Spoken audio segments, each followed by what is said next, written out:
अब तक की इतलात के मुताबिक जनाब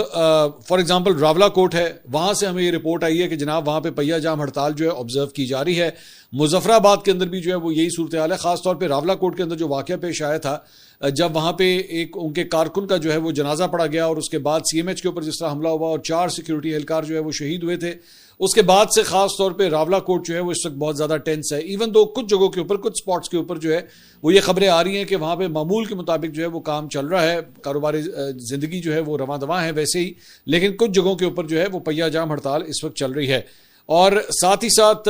मुजाहिरीन की जानिब से या अवामी एक्शन कमेटी की जानिब से जो है वो ये अपडेट आ रही है कि जनाब उनके मुताबिक उनके चंद कारकुन भी जो हैं वो शहीद हुए हैं। अब मेरे लिए बड़ी ही ये दर्दमंदाना किस्म की ये बात है जो मैं अब आपके साथ शेयर कर रहा हूं कि इधर भी पाकिस्तानी है, उस साइड पे भी पाकिस्तानी है, इनमें कोई फर्क नहीं है, चाहे वो सिक्योरिटी एहलकार हो या कारकुन हो। देखिए, आपको यहां पे डिफ्रेंशिएट करना बहुत जरूरी है कि कई दफा जो कारकुन होते हैं वो शायद पूरी चीज के बारे में उनको नॉलेज भी नहीं होती, या वो बहुत ज्यादा जज्बाती हो जाते हैं। हो सकता है वो उस कॉज के साथ जो है वो लॉयल हो, लेकिन बहुत ज्यादा जज्बाती हो जाते हैं और कभी कभार तो लीडरों से भी आगे चले जाते हैं। मतलब इतना तो लीडर आगे नहीं गया होता जितना वो खुद आगे चले जाते हैं।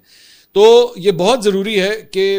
हमें इस बात का एहसास करने की जरूरत है कि दोनों साइड्स के ऊपर पाकिस्तानी जो है वो खड़े हुए हैं। और मैंने बड़ी डिटेल से बैठ के इस पूरे मामले को जो है थोड़ा स्टडी भी किया है कि आखिर ये मामला इतना क्यों फंस गया है। लेकिन इसकी हकीकत यह है कि ये मामला कोई अभी से खराब होना शुरू नहीं हुआ। ये नहीं है कि पिछले हफ्ते जो है चूंकि मुज़ाकरात जो है वो नाकाम हुए और इसकी वजह से सिचुएशन अब यहां तक आ गई है। ये एक पूरी सीरीज है जो कई महीनों पे, कई सालों पे मुहित है। ये बेसिकली, अगर मैं थोड़ा सा सिर्फ आपको बैकग्राउंड बताऊं, ये जो जॉइंट अवामी एक्शन कमेटी है, इसने सबसे पहले अपना जो एहतजाज किया था वो आटे की कीमत के ऊपर किया था, या आटे की फरहमी के ऊपर जो है वो सबसे पहला अपना एहतजाज जो है आज से कई साल पहले, 2-2.5 साल पहले बल्कि जो है वो तकरीबन शुरू किया था। और उसके बाद करते करते तकरीबन 3 साल उसके बाद जो है ये करते करते सिलसिला चलता गया। उसके बाद इन्होंने अपनी तकरीबन 35 डिमांड्स रखी। वो डिमांड्स जो है उनमें से कुछ पूरी हुई, कुछ पूरी नहीं हुई। उसके ऊपर भी जो है वो गुस्सा काफी होना शुरू हो गया और उसके बाद ये चीजें एस्केलेट करती गई और अब जाके मामला जिस वजह से खराब हुआ वो 12 महाजरीन की सीटें हैं जिसके ऊपर खराब हुआ। मैं वैसे तो माजी में इसके बारे में थोड़ा सा मैं बता चुका हूं, लेकिन इसमें सबसे ज्यादा एक्चुअली जो मेरे ख्याल में आमने सामने आके खड़े हुए हैं वो है मुस्लिम लीग नून